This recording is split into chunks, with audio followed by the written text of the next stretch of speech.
პოლიციელი იარაღით ხელში მთვრალი ბორჯომის ქუჩებში დადის და პატარა რამე რო არ მოეწონოს რომ შენ მანქანა მოგისრიალდეს, ამის გამო გადმოგიღებს, მაგრა დაგჟეჟავს და ცოტაც და შეიძლება მოგკლას კიდეც.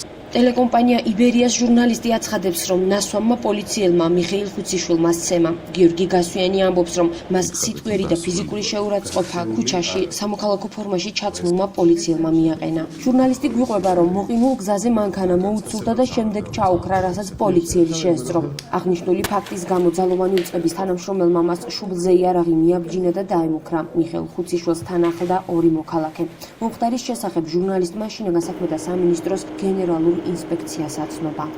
მითხრა კიდეც რომ ნასვამი ვარ და პოლიციელი ვარ, დაგიჭე სიტყვიერი შეურაცხყოფები საშინელი. მე იარაღის მოდების დროს მახსოვს მეუბნებოდა რომ ეხლა გაგიხვრიტავ შუბს. უთხარი რომ ჟურნალისტი ვარ და მივდივარ სასტუმროს ვეძებ და მომიტრიალდა ერთ-ერთი და მითხრა რომ ეხლა შენ ხვალ ალბათ ამბავს ატეხავ და დედას კიტირებთო.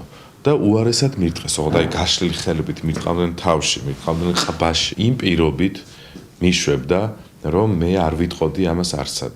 თავისა და კისრის ტკივილით და თავბრუსხვევით გიორგი გასვიანი სასწრაფო სამედიცინო დახმარების ბრიგადამ დამატებითი კვლევებისთვის ბორჯომის სამედიცინო კლინიკაში გადაიტანა.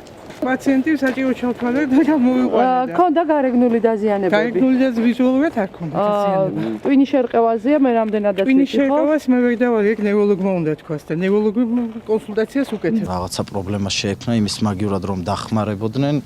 მათ რატომღაც გადაწყვიტეს რომ მას გასწორებოდნენ ფიზიკურად. ეს არის უვიცი და რაღაცა არაადამიანური მოპყრობა.